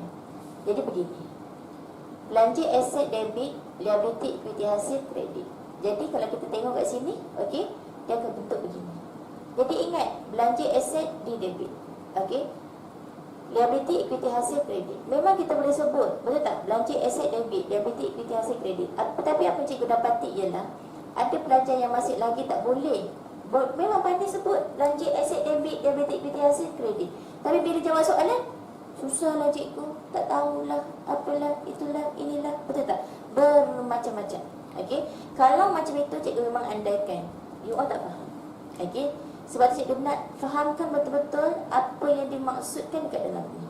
Okey, belanja dengan aset dia mesti duduk sebelah debit. Maksudnya kat sini, apa dia belanja, apa dia aset. Jadi kalau kita buka akaun dia, okey, bila kita buka akaun dia, bila kita pindah dalam buku catatan pertama, bila kita pindahkan poskan ke ledger, dia mesti duduk kat tempat tersebut. Maksudnya apa? Baki BB-nya berada di situ. Okey, BB-nya maksudnya belanja dengan aset mesti duduk sebelah debit, liability equity hasil mesti duduk sebelah kredit. BB tu apa? Baki bawah. Sifu cikgu ajar nak mudah senang ingat, baki BB tu baki bulan baru. Okey, tapi baki HB, baki hantar bawah ialah baki hujung bulan. Baki hujung bulan dengan baki bawah-bawah dia mesti kontra. Dia sebaliknya. Kalau belanja aset, dia mesti baki BB duduk sebelah debit. Liability equity hasil mesti duduk sebelah kredit. Jadi baki HB untuk belanja dan aset dia mesti duduk sebelah kredit. Manakala liability equity hasil baki HB-nya mesti duduk sebelah debit. Okey. So kat sini fahamkan. Ini yang pertama yang you all kena faham. Okey, belanja aset liability equity hasil. Ni. Yang kedua, fahamkan belanja aset dia mesti debit. Liability equity hasil dia mesti kredit. Yang ketiga, fahamkan ini. Aset, apa yang dimaksudkan dengan aset? Okey, kalau kita tengok apa yang dimaksudkan dengan aset, cikgu cakap tadi, belanja aset dia mesti debit. Debit tu maksudnya cikgu cakap tadi BB. Maksudnya ialah perkara-perkara yang menambahkan. Kalau aset, apa perkara yang menambahkan? Dalam perniagaan kita beli aset. Kalau kita beli aset, mesti aset tu akan bertambah dalam perniagaan kita. Dia mesti kita rekod duduk sebelah debit. Itu maksudnya. Okey. Kalau kredit ialah HB cikgu cakap tadi. Tapi Bila HB, you all kena fahamkan dia adalah mengurangkan. Aktiviti-aktiviti yang mengurangkan kita punya aset, dia mesti duduk sebelah kredit. Apa yang akan mengurangkan aset? Aktiviti dia ialah apa? Iaitu kita jual aset. Aset bukan semasa. Okey, kalau kita punya stok, maksudnya kita jual kita punya stok, kan? Stok kita berkurang. Okey, duduk kat situ. Okey, kalau kira pasal stok tu agak tinggi sikit lah. Okey, cikgu suka kaitkan dengan aset bukan semasa. Okey, sama juga kat sini kalau kita buat penghutang dengan penghutang. Okey, kalau kita berhutang, mula kita membuat hutang, bukan buat hutang, bukan kita. Maksudnya kita bagi hutang, maknanya pelanggan berhutang dengan kita. So, akan bertambah, duduk sebelah debit. Tapi kalau penghutang tu bayar, kita mesti rekod dia duduk sebelah kredit. Itu maksud dia. Fahamkan kat sini dulu yang ini. Okey, yang ketiga kan, step yang ketiga. Seterusnya kita tengok liability dan equity. Liability, equity duduk sebelah kredit. Jadi prinsip dia sama. Liability dan equity ni prinsip dia sama. Apa dia? Jadi kat sini ialah kredit bertambah. Kalau kita lihat, kredit bertambah, okey, dan debit berkurang. Kalau kita gunakan BB dengan HB, BB ialah kredit, HB ialah duduk sebelah debit. Kita tengok dari segi aktiviti menambahkan dengan mengurangkan. Kita ambil contoh liability ialah pinjaman. Okey, pinjaman kita. Bila kita buat loan, bila kita buat pinjaman, kita mesti rekod dia, catat dia dalam akaun pinjaman tu duduk sebelah kredit. Maksudnya kita baru buat pinjaman ni. Tapi kalau kita bayar pinjaman tu, mestilah dalam kita punya akaun duduk sebelah kredit, sebab dia akan mengurangkan. Fahamkan kat sini, dalam aset, liability dan equity, dia ada aktivitinya. Mesti ada menambahkan, mesti ada mengurangkan. Okey, sama juga dekat liability dan equity, mesti ada perkara yang menambahkan dan mesti ada perkara yang mengurangkan. Fahamkan kehendak aktiviti tu. Urus niaga tu, ingat cikgu saya kaitkan, urus niaga itu adalah aktiviti perniagaan. Apa aktiviti perniagaan? Okey, ada beli, ada jual, buat loan, bayar loan, dapat modal, masukkan modal. Okey, lagi apa? Kalau kat sini tambah mak dia beli, jual. Kalau sini buat liability, bayar liability.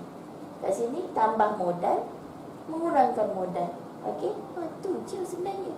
Okey, nak tambah satu lagi kat sini ada ambilan. Ambilan tu apa? Mengurangkan modal, macam cikgu cakap tadi lah.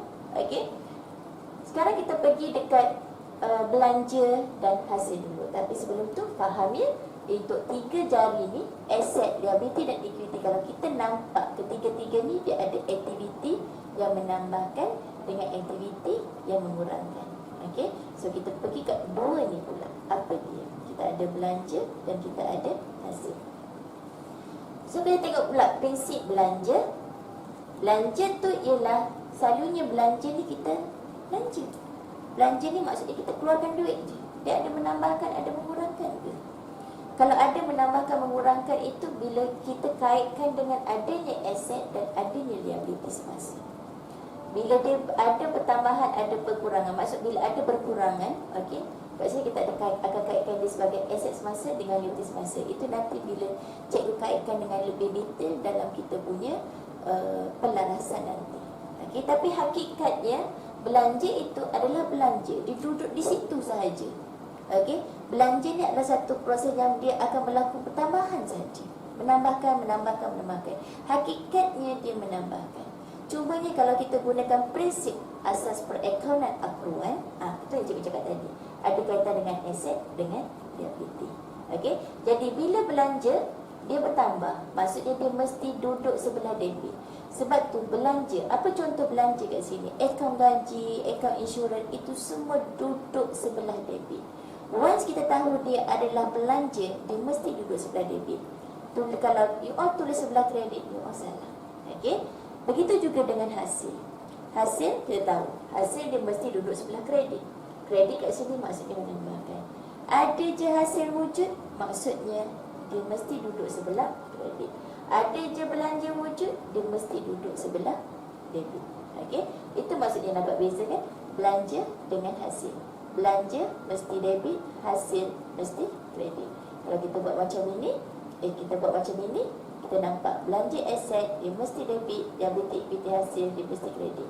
Okey, ini yang ketiga. Yang pertama tadi saya kata, fahamkan jari-jari ini apa dia. Yang kedua, belanja aset dia mesti debit, liability equity hasil dia mesti kredit. Yang kedua. Yang ketiga, fahamkan aktiviti-aktiviti yang berlaku pada belanja, pada kita punya setiap komponen ini, maknanya setiap klasifikasi ini. Okey, kita tahu belanja perkara yang menambahkan sahaja. Maknanya kita keluarkan duit. Okey. Kemudian aset liability equity ada perkara yang menambahkan, ada perkara yang mengurangkan. Dan hasil ni kita dapat duitnya. Okey. Jadi kat sini cikgu faham pendapat kan 3 step yang you all mesti fahamkan betul-betul pasal ni dulu. Okey. Bila dah faham kat sini, okey, barulah cikgu akan pergi ke seterusnya, iaitu satu persatu yang kita akan masukkan apa itu belanja, apa itu aset, liability, equity dan hasil. Okey. Jadi kalau kita tengok satu persatu kat sini apa dia ni semua, okey, barulah you all akan faham apa yang dimaksudkan dengan erti sebenar saving account, iaitu hand of balance. Okey. Dah cuba buat dekat kertas masing-masing. Okey, cuba lakarkan dulu perkara-perkara ini, baru kita akan masukkan apa yang akan berada di sini, apa yang akan berada di sini, kat sini, dekat equity, dekat hasil semua, untuk jadikan dia seperti ini. Okey. Kalau tengok sini kan ada warna-warna dia, ini warna yang sama lah. Okey. Siapa yang suka buat sistem warna tu, buatlah. Okey. Siapa yang tak suka warna, tak payah buat. Okey. Maknanya pakai ni je, tulis je. Okey. Bila warna-warna ni kita akan nampakkan. Okey, cikgu lupa nak beritahu. Bila kita buat huruf ni, okey, cikgu menggunakan 3 pen. Okey. Yang pertama ialah pen warna hitam, yang kedua pen berwarna biru, dan yang ketiga pen berwarna merah. Itu semua ada maksud dia. Kalau lihat kepada cikgu punya contoh ni, okey, dia memang ada nampak ada warna-warna, okey, ada warna merah, ada warna biru. Itu ada maksud dia. Okey. Yang kita kaitkan dengan akaun induk, akaun kontra, dan kita punya pelarasan. Itu yang penting-penting. Kemahiran yang mesti you all ada untuk nak jawab soalan-soalan dalam prinsip perakaunan. Okey. Okey. So sekarang kita boleh masuk kepada satu persatu kita punya kita punya klasifikasi. Sebenarnya ini semua kita dah belajar masa tingkatan 4. Just revise balik. Kita tengok satu persatu. Cuma ni kat sini cikgu terus combinekan dia. Okey, cuma cikgu jadikan grup-grup dia. Okey, dan bila ni ialah kita akan bawa satu kumpulan ini ke penyata kewangan yang kita nak buat. Okey. Kalau cikgu tunjuklah, okey, ni kita punya hand of bad ni, kita punya hope, kita punya saving account kita. Kalau cikgu buat begini, kalau kita nampak cikgu buat begini, ialah belanja dengan aset. Belanja dengan hasil. Kita ada 2 kat sini, dan kita ada aset, liability dan equity. Ada 3. Okey. So kalau kita kat sini 2 ni ialah kita ada 2 perkara. 2 ni lah yang kita namakan dia sebagai penyata pendapatan. Ada 2 perkataan kan? Ada 2 perkataan, iaitu penyata pendapatan. Okey. Jadi bila penyata pendapatan ada 2 klasifikasi yang akan terlibat, iaitu belanja dan hasil. Jadi 2 ni mesti akan masuk penyata pendapatan. 3 ni, ingat lagi penyata kewangan yang kedua yang kita mesti kena pandai buat, iaitu kunci kira-kira. Ada 3 perkataan. Okey. Jadi kunci kira-kira ada 3 perkataan. Jadi 3 klasifikasi inilah yang akan masuk dalam kunci kira-kira, iaitu asset, liability, equity. Okey. Jadi kalau you all masukkan 3 ni dalam kita punya PP, salah. Ataupun masukkan belanja dengan hasil ni dalam kita punya kunci kira-kira, pun salah. Sebabnya kalau kita tengok pada jari-jari kita ni, tak boleh nak gabung, kita tak boleh nak cantumkan, tak boleh kita nak apa sekat satukan ibu jari ni dengan jari tunjuk ni, kita nak satukan, tak boleh kan? Dia tak boleh. Okey, you all cairkanlah, jadi cacat lah pula jari kita kan. Okey, jadi dia berdiri sendiri. Jadi maksud cikgu kat sini ialah langkah seterusnya sepanjang 3 perkara tadi, 3 langkah tadi. Okey, yang keempat ialah you all kena fahamkan satu persatu apa yang dimaksudkan dengan B, A, N, E dan H satu persatu. Jadi bila kita faham 3, 5, 5 ini, okey, bila you all nak pindahkan kepada penyata kewangan, you all tak akan hadapi masalah kat situ. Sebab tu iaitu fahamkan betul-betul dengan erti kata sebenar apa yang dikatakan dengan hope itu. Okey, so sekarang ni kita tengok. Yang pertama ialah belanja. Okey, kita tengok belanja. Belanja. Kalau kita tengok kat sini belanja, apa yang dikatakan dengan belanja, kita ada 2 kumpulan iaitu P2 dan P5. P2 dan P5 ini adalah kumpulan, ingat P. P bermaksud penyata, pendapatan. Okey, dia akan masuk dalam P2 dan P5. Kenapa cikgu nak terangkan dulu pasal belanja? You all fahamkan satu prinsip yang kita kalau nak berniaga, kita kena ada dulu barangnya, baru kita boleh jual. Kat sini jadi kalau nak ada barangnya dulu, maksudnya kita kena beli. Beli kat sini adalah merujuk kepada belanja. Sebab tu kita kena faham, belanja dulu baru kita akan dapat hasil. Okey. Tapi bila kita nak kira dari segi konteks keuntungan atau kerugian, kita mesti kena ambil kira dulu hasil kita, baru kita kena tolakkan dengan belanja kita. Fahamkan prinsip perniagaan itu. Sebab tu cikgu kadang suka kalau kita belajar akaun ni, kita imajinasikan, oh aku buat perniagaan. Okey. Buat je lah perniagaan apa-apa yang you all suka. Buatkan imajinasi you all menjual. Contoh kalau perempuan suka jual tudung. Jual tudung. Jadi kalau nak jual tudung, mesti kena beli tudung dulu. So bila beli tudung dulu, baru kita jual, kita dapat dia punya hasil. So kita tahu, bila kita beli, kat mana kita nak rekod dia. Bila kita jual, kat mana kita nak rekod dia. Apa dia. Kalau kita beli tu, apa namanya. Bila kita jual, apa namanya. Itu yang cikgu nak sebenarnya. Okey. Bila belajar akaun, itu yang cikgu nak you all fahamkan satu-satu apa yang dimaksudkan dengan butiran-butiran ini semua. Okey, so kita pergi ke kumpulan P2 dulu. Okey, P2 ini ialah kumpulan dia ialah tolak kos jualan. Apa maksud tolak kos jualan ni?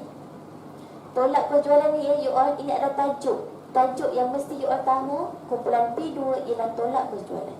Apa dia tolak kos jualan? Ialah stok awal ada 10 butiran kat sini yang kita kena ingat. Okey. Jadi kita ada stok awal, kita ada belian. Belian ini, stok awal ini ialah stok yang kita pada akhir tahun lepas, pada hari semalam lah sebenarnya, pada tahun yang kita tutup tumpul perakaunan, dan pada 1 hari bulan dia akan menjadi stok awal. Dan dia akan menjadi kita punya belanja kita lah. Maknanya kita akan jadi kita punya kos jualan kita. Okey. Jadi stok awal ini akan menjadi belanja kita pada awal bulan. Okey. Dan kita campurkan dengan belian kita. Tapi belian ni kenapa cikgu kotakkan? Sebab ini adalah satu yang kita kena faham, ini adalah berkaitan dengan kos belian kita. Apa yang dimaksudkan dengan kos belian ialah belian tolak dengan pulangan belian atau pulangan keluar, tolak diskaun diterima atau diskaun belian, kita tambahkan dengan angkutan masuk, upah atas belian, duty import atas belian. Okey, duty import atau duty atas belian, kemudian insurans atas belian. Maksudnya kat sini ialah, inilah yang menambahkan kita punya, inilah kos belian kita. Bila dalam kos belian, you all kena fahamkan, dia ada 2 perkara, iaitu belian ada 2 aktiviti. Satu perkara yang menambahkan belian, satu lagi ialah perkara yang mengurangkan belian. Perkara yang mengurangkan belian ialah yang berwarna merah. Jadi nampak kat sini kan ada warna merah, ada warna biru. Ada warna biru ni. Maksudnya kat sini ialah warna merah ialah akaun kontra, iaitu akaun mengurangkan. Kalau warna hitam adalah yang biasa. Okey, maknanya kat sini bertambah. Kalau warna biru, maksudnya kat sini ialah berkaitan dengan kita punya pelarasan. Okey. Jadi kat sini bila belian, kita akan mengurangkan. Ini satu kemahiran you all. Belian, tolak pulangan belian, tolak diskaun diterima.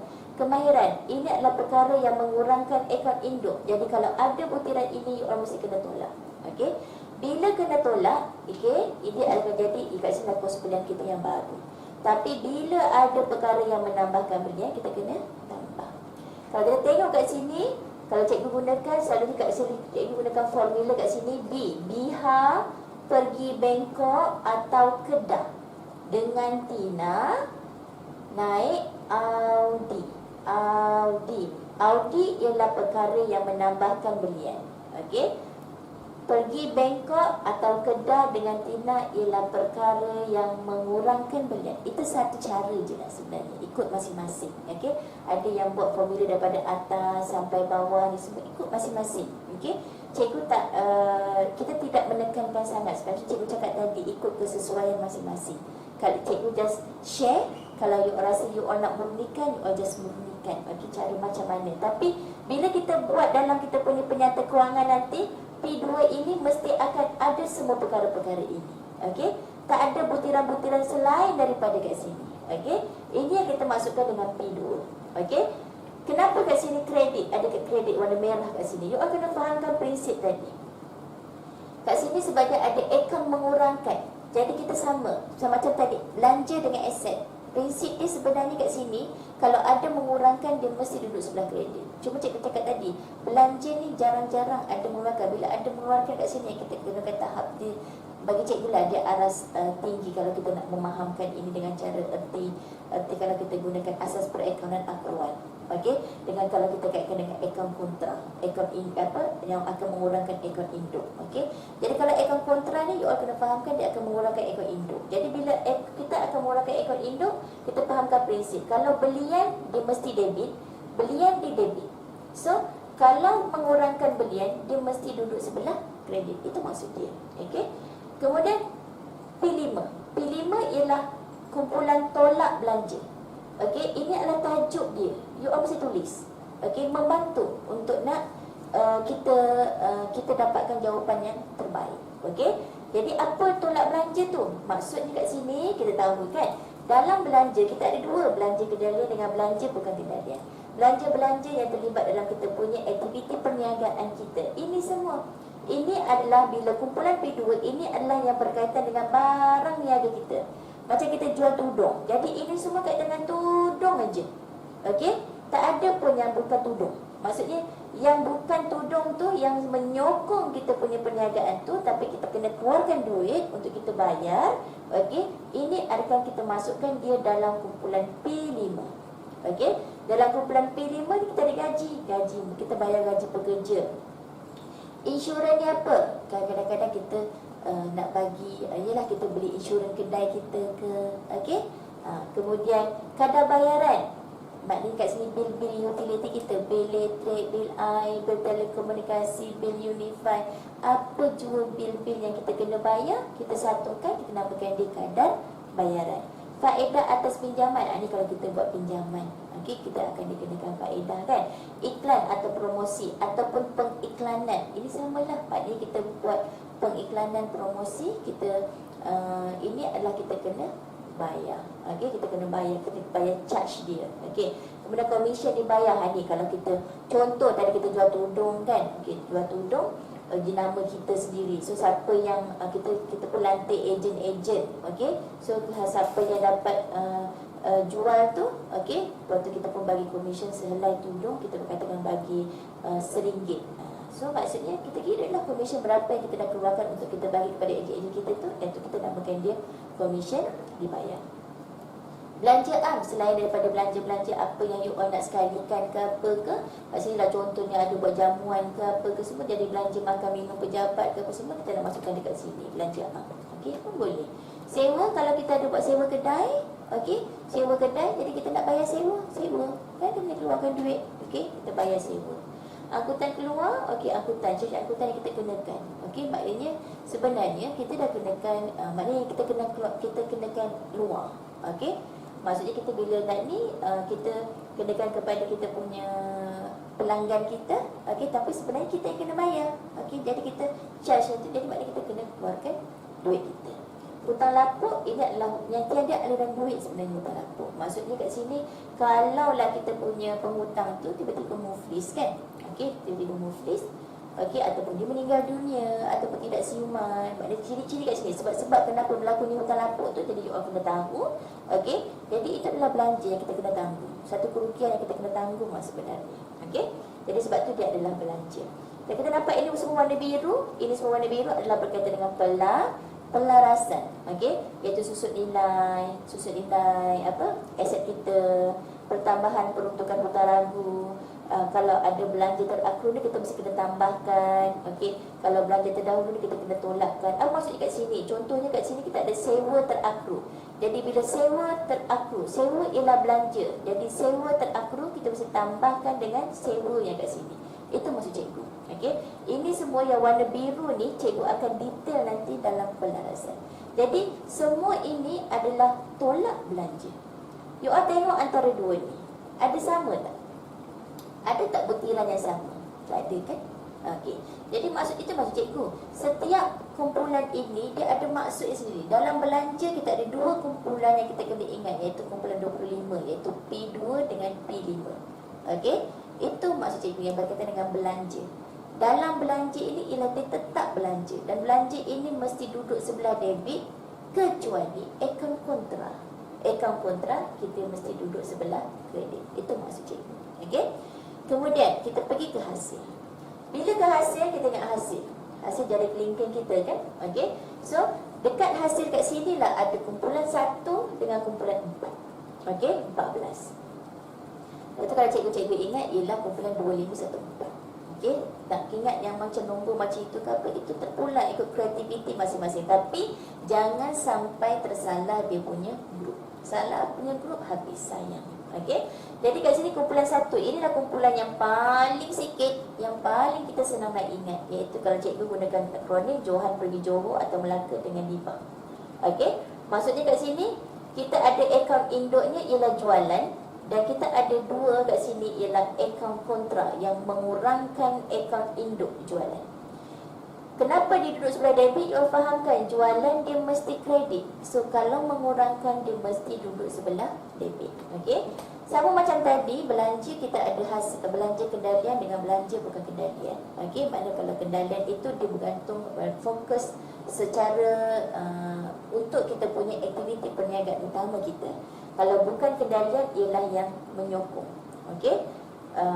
Jadi kat sini kalau kita tengok kat sini, okey, ini kumpulan 1, Johan pergi Johor atau Melaka dengan Diva. Maknanya jualan tolak pulangan jualan, tolak ataupun pulangan masuk, tolak diskaun diberi.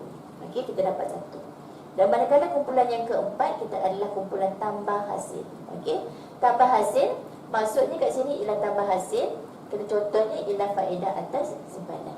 Macam tadi, faedah atas pinjaman. Faedah atas pinjaman ialah belanja. Kita buat pinjaman dan kita kena bayar faedah atas pinjaman. Maksudnya dahlah kita buat pinjaman, kita kena bayar balik. Dahlah kita bayar balik dengan termasuk faedah. Jadi faedah itu adalah pinjaman lah. Sebabnya duit itu bukan duit kita, tapi kita kena bayar balik dengan berserta faedah. Okey, pokok dan faedah dia. Jadi faedah atas simpanan dia berbeza lah. Simpanan ini adalah duit kita, jadi kita dapat faedah. Jadi kita simpan, kita dapat faedah. Jadi faedah atas simpanan itu ialah hasil, maknanya kita dapat. Okey. Dividen diterima maksudnya ialah dividen yang mungkin kita ada invest dalam mana-mana, okey, dalam mana-mana pelaburan, dan kita dapat dia punya dividen tahunan dia. Okey. Jadi bila ada dividen maksudnya kita dapat. Okey, ini adalah yang hasil bukan kendalian. Okey. Jadi bila kita dapat, itu adalah hasil kita. Komisen diterima, ni contoh macam tadi komisen diberi, maknanya komisen yang kita kena bayar. Ini kita pun ada jual tudung orang lain. Contohlah kita ada jual tudung orang lain. Okey, tudung yang orang glamour itu, okey, kita pun dapat komisen. Okey, bila kita dapat komisen maksudnya kita dapat. Bila kita dapat itu namanya hasil. Okey. Sebab tu kata kat sini, kat belanja dengan hasil ni, you all fahamkan prinsip. Bila masa kita keluar, maknanya kita bayar, dengan masa kita terima. Kalau kita terima, hasil. Kalau kita bayar, belanja. Dia gitu. Okey. Sewa diterima. Macam tadi, ada sewa. Tapi ingat, bila kat belanja, sewanya tu dibayar. Kita bayar, kita keluarkan duit. Tapi bila dekat hasil, kita terima. Contohnya lah kat sini, yang biasa berlaku dalam perniagaan sekarang ni ya. Okey, ini memang trend zaman kini lah. Kita ada kita punya premis tu, kita punya bangunan kita tu besar, kedai kita besar, dan kita rasa kita boleh nak, untuk kita nak apa, contoh kita ada kawan kita pun dia pun nak berniaga, tak apa, kita share sama-sama, kita pun sewakan sebahagian kecil tu, ataupun kita bahagikan dua kita punya kedai tu kepada kawan kita bayar sewa kepada kita. Mana kita sewakan kita punya sebahagian kedai kita tu kepada kawan kita tu untuk dia berniaga.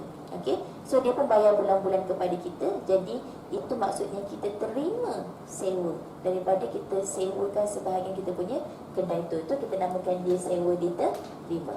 Hutang lapuk terpulir pula, you ingat tadi hutang lapuk tadi tu disebabkan oleh kerana penghutang tu muflis, kita tak dapat dah hutang dia. Tapi bila hutang lapuk terpulir, apa yang berlaku? Dah lapuk tu tiba-tiba okey, kalau yang meninggal tu tak adalah dibangun balik kan. Okey, tapi mungkin ada waris dia datang, okey, dia bayar. Ataupun yang muflis tiba-tiba dia berjaya balik. Kan hutang tu mesti dijelaskan, betul tak? Jadi dia pun bayar balik. Bayar balik, tu kita namakan dia hutang lapuk terpulir. Daripada kita tak dapat tadi, kita dapat. So bila kita dapat apa? Dapat duit. So duit itu adalah hasil yang kita terima. Okey. Pengurangan peruntukan teragu hasil terakru dengan hasil terdahulu ni, plus ni kat sini ada plus ya. Masuk kat sini hasil tambah hasil terakru. Hasil tolak hasil terdahulu. Prinsip macam tadi. Ini berarti lebih detail, yang warna biru ni cikgu detailkan dia dalam pelarasan nanti. Okey. Jadi kalau kita tengok tadi, belanja dengan kita punya hasil. Belanja, tengok. Okey, dengan kita punya hasil, tengok. Ada tak butiran yang sama? Mesti kata ada. Okey, kalau ada tu maksud tak faham kan? Memang ada sama ni sewa. Okey, kat belanja pun ada sewa. Okey, tapi faham kan? Sewa kat sini ialah belanja, ialah kata kunci dibayar. Diberi, okey, dibayar. Ni sewa dibayar. Tadi cikgu dah terangkan. Okey. Bila kat hasil sewa diterima, maksudnya kita terima, kita dapat. Okey. Kita terima sewa yang kita sewakan sebahagian kedai ni, dapat duitnya, kita pun bayar kepada owner dia. Bila kita bayar kepada owner dia, maksudnya itu adalah sewa dibayar. Maknanya belanja kita. Jadi fahamkan prinsip kata kunci dalam soalan. Okey, bila belanja kita bayar, kita keluarkan duit, aliran wang keluar. Okey, bila hasil maksudnya kita terima duit ataupun kita dapat duit. Okey, so bila kita terima duit, kita dapat duit, itu adalah hasil kita. Okey, jadi ini adalah berkaitan dengan penyata pendapatan. Okey, bila penyata pendapatan kita nampak, okey, kat sini belanja dengan hasil. Okey, dan bila belanja dengan hasil, dua-dua ini mesti masuk dalam PP. Okey, so sekarang kita pergi kat 3 ni pula, iaitu untuk kunci kira-kira kita, iaitu yang pertama kita pergi ke aset. Apa itu aset? Okey, kita tengok aset tu apa. Ni kan aset. Jadi aset tu ialah sebenarnya harta kita, harta perniagaan. Apa yang dimaksudkan dengan harta ialah harta itu bernilai. You all kena fahamkan, bila masuk ke aset, dia adalah harta. Harta itu satu yang perkara bernilai sangat. Okey, so bila bernilai, dia mesti ada. Bila bernilai, kita kena simpan, kita kena pegang elok-elok. Jadi dalam ciri, kena fahamkan bila aset, bila kat sini you all fahamkan ciri-ciri dia. Ciri-cirinya ialah aset bukan semasa ni, maksudnya kita kena beli tapi bukan untuk dijual. Okey, maksud kita beli bangunan, mesin, perabot, lengkapan kenderaan atau pejabat, premis dengan barang sama je. Kadang-kadang guna term saja yang beza-beza. Okey, maksudnya ataupun rumah kedai. Maksudnya kat sini semua kita kena beli. So bila kita beli bukan untuk dijual, dia adalah aset bukan semasa. Tapi kalau aset ni kita beli untuk dijual, dia akan jadi kat sini stok ahli. Okey, jadi dia akan jadi barang yang kita fahamkan itu, dia berbeza. Okey, jadi kat sini aset kita apa? Kalau cikgu gunakan formula BM pelekap. BM pelekap. Maknanya B bangunan, mesin, PE perabot, lengkapan atau lekapan dan lengkapan. kelengkapan. Okey, boleh. Kenderaan, alatan pejabat, premis. Cuba tambah satu lagi, peralatan. Okey, pun boleh. Itu adalah sebagai aset bukan semasa. Okey. Dan bila aset bukan semasa, kita tahu ini adalah kumpulan K1. Kenapa K1? Ingat K. K ialah dia akan masuk semua ni dalam kunci kira-kira. Dalam kumpulan aset bukan semasa, kita ada satu akaun kontra, iaitu susut nilai terkumpul aset bukan semasa. Dan dan akaun kontra ini akan masuk duduk, kalau kita nak rekodkan dia duduk dalam sebelah kredit. Akan direkodkan sebelah kredit. Kumpulan yang kedua ialah aset semasa. Aset semasa ialah K2. Okey, kita ada stok akhir barang niaga, stok akhir bekalan, simpanan tetap penghutang, tolak peruntukan hutang ragu. Okey, kita tengok kat sini, kalau kita perasan ya, dalam aset kita ada dua akaun kontra. Tadi bila belanja kita ada dua, hasil pun ada dua, dan aset bukan semasa dengan aset semasa ada dua. Nampak? Begini semuanya ada dua akaun kontra. Okey? Dan kita nampak kat sini, apa yang dikatakan dengan stok akhir barang niaga ialah, stok akhir barang niaga tu ialah kalau kita jual tudung tadi, katakan kita ada 10 tudung, kita beli 10 helai tudung, kita jual katakan 7. Kita jual 7. So, di akhir tempoh perekonomian ada lagi 3 bundle kita tak jual. So, 3 bundle inilah yang kita namakan dia stok akhir barang niaga. Sebab tudung tu barang niaga kita. Okey? Tapi yang dimasukkan dengan stok akhir bekalan ni biasanya kaitan dengan alat tulis. Okey? Alat tulis, kalau kita jual perabot, contohnya kita adakan baik baku, skru, tu semua. Okey? Tu adalah bekalan. Maksudnya yang bekalan ni maksudnya kita kena beli sentiasa, kita akan beli secara banyak, tapi akhir tu kita akan kira balik berapa, kita nilaikan balik. Okey, nilaikan balik berapa baki yang tinggal. Contohnya macam alat tulis, sama juga prinsip macam tadi. Kita beli 10 alat tulis, okey, kemudian katakan kita ambil satu, contohlah 10, kita beli 10 kotak A4. Okey, 10 kotak A4 kita guna satu kotak. So tinggal dua. So 2 inilah yang kita namakan dia stok akhir bekalan. Itu maksud dia. Dan 8 ini kita masukkan dia sebagai apa kita punya kategori kita tu. Maknanya inilah sebab kita punya belanja yang kita dah gunakan. Yang kita, dalam bekalan ni, okey, prinsip ada cikgu akan detail dalam kita punya pelarasan, okey. Yang kita gunakan itu adalah sebagai belanja. Dan balance-nya tu kita akan katakan dia sebagai aset semasa. Simpanan tetap macam tadi saya cakap, kita simpan duit dalam bank.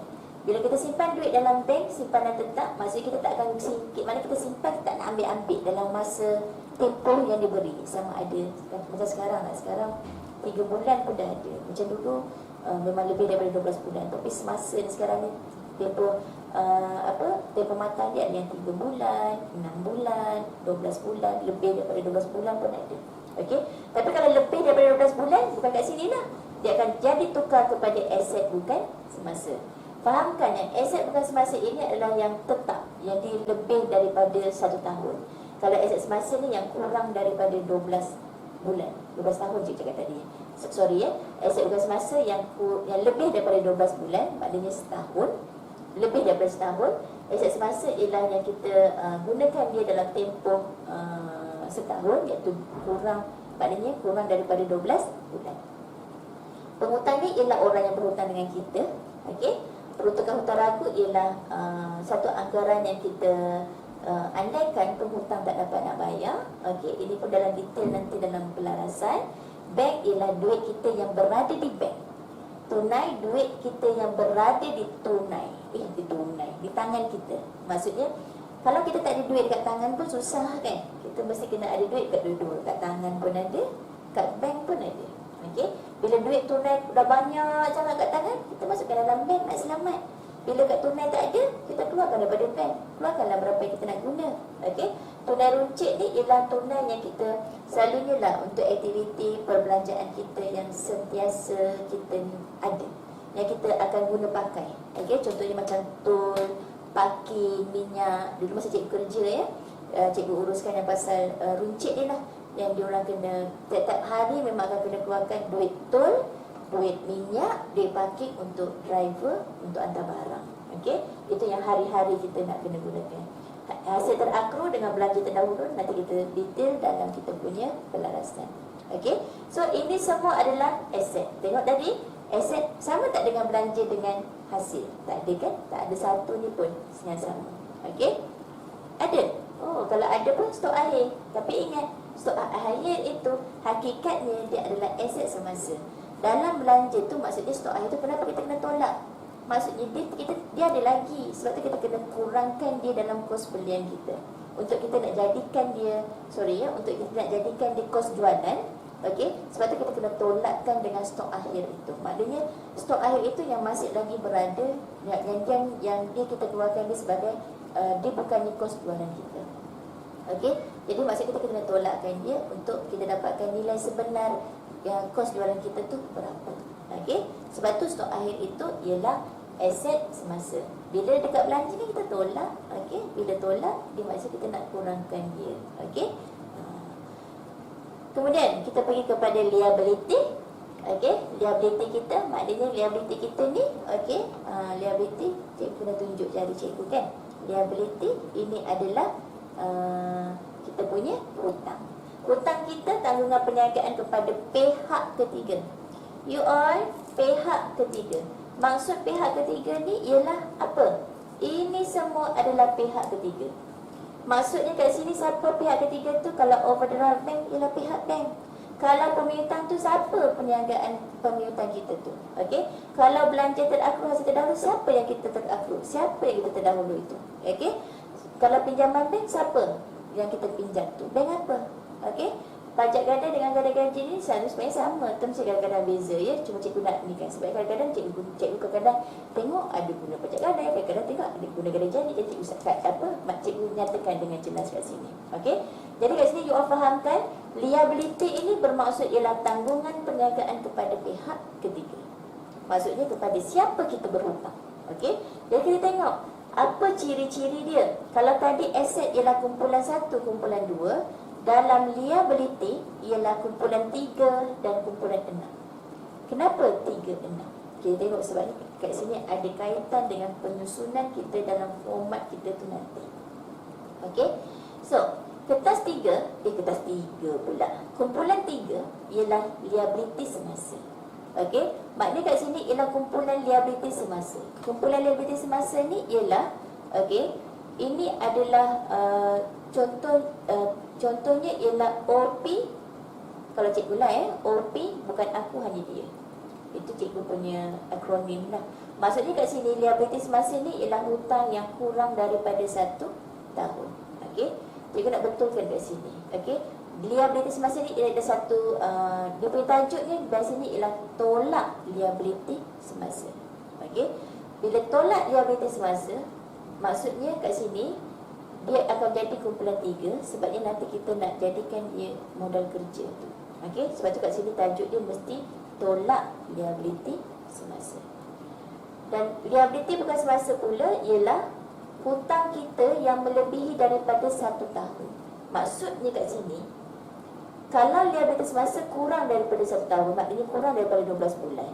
Kalau LBS pula, liability bukan semasa ialah lebih daripada 12 bulan. Maksudnya tempoh yang kita kena bayar untuk selesaikan hutang kita tu kurang 12 bulan LS, lebih 12 bulan LBS. Okey, cikgu selalu gunakan short form tu. Tapi ingat, short form tu untuk cara kita nak ingat. Okey, memudahkan kita proses mengingat. Tetapi dalam kita punya kalau kita menjawab soalan, jangan gunakan short form. Okey. Andaikan yang short form itu orang tak faham, itu untuk kita je. Okey. Jadi kata kat sini, kalau liability semasa, cikgu gunakan formula pom-pom girl. Okey. Pom-pom girl, PPG, pom-pom girl. Okey. Pinjaman bank, pajak ganda, ganda janji. Okey, jadi kalau tengok kat sini liability ada tak warna merah? Ada tak kita punya butiran warna merah? Tak ada kan? Sebab memang dah hutang ni ialah mengurangkan kita punya duit, kan? Jadi apa kita nak kurang-kurangkan lagi? Kita buat prinsip macam itu. Jadi kat sini tak ada pun warna merah. Jadi sebab tu cikgu kata Kalau tadi kita dah tengok ya, kalau misalnya cikgu tunjuk ialah kita dah macam ni. Dekat belanja kita ada 2 akaun kontra, dekat aset ada 2 akaun kontra, dekat hasil ada 2 akaun kontra, dekat liability je tak ada. Okey, liability tak ada. So kita tengok sekarang kepada kita punya equity. Equity kita tengok ada ke tak ada akaun kontra. Yes, ada warna merah satu. So maksudnya dekat equity sajalah yang ada, bukan equity saja ya. Maksudnya dekat equity kita ada akaun kontra satu, iaitu ambilan. Jadi kalau kita tengok sini, ni je lah yang kita turunkan. Okey, so kat sini kita ada satu, dekat equity kita ada satu, hasil ada 2, aset ada 2, belanja ada 2. So 2, 2, 2, 1. So ada, memang ya akaun kontra semuanya ada tu, ada 7. Okey, jadi orang ingat kan, sebabnya akaun kontra selalu kadang-kadang tanya dalam kertas 1, kadang-kadang dalam soalan 1, kertas 2. Okey, kat mana-mana lah yang dia boleh nak tanya. Okey, jadi kat sini dalam equity pemilik, cikgu namakan dia kumpulan 5. Kenapa kumpulan 5? Kalau you tengok ada banyak kat sini. Kenapa ada banyak? Okey, fahamkan kat sini apa maksud liability. Apa maksud equity pemilik. Liability, equity pemilik ni sebenarnya adalah tanggungan kita. Tengok dua ni ya. Okey, liability dengan equity pemilik ialah sebenarnya tanggungan kita dua-dua. Tanggungan perniagaan, sama ada tanggungan perniagaan kepada pihak ketiga, itu adalah liability. Dan equity ialah tanggungan perniagaan kepada pemilik, iaitu kita.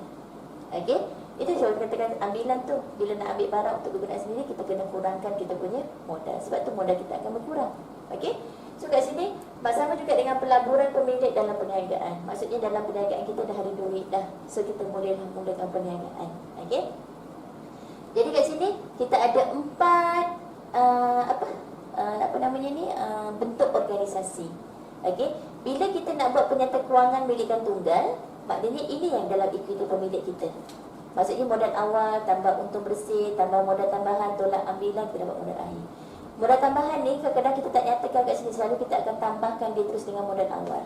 Okey, kelab dan persatuan, bila kelab kita tak kata dia sebagai equity pemilik, dia akan jadi dana terkumpul, iaitu dana terkumpul awal tambah lebihan tambah pendapatan modal. Okey, so kita akan dapat dana terkumpul akhir.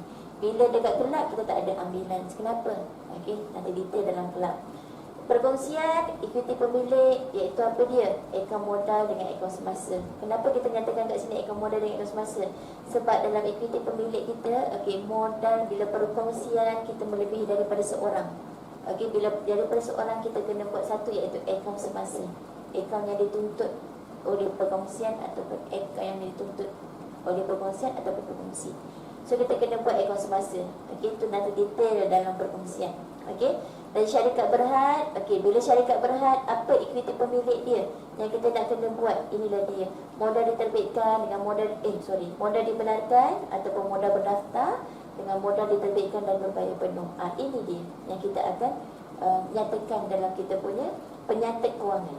Jadi sebenarnya you all, bila kita gabungkan kelima-lima ini, ya, okey, kalau kita buat gini, ini adalah untuk hasil dan belanja, dia akan masuk dalam PP.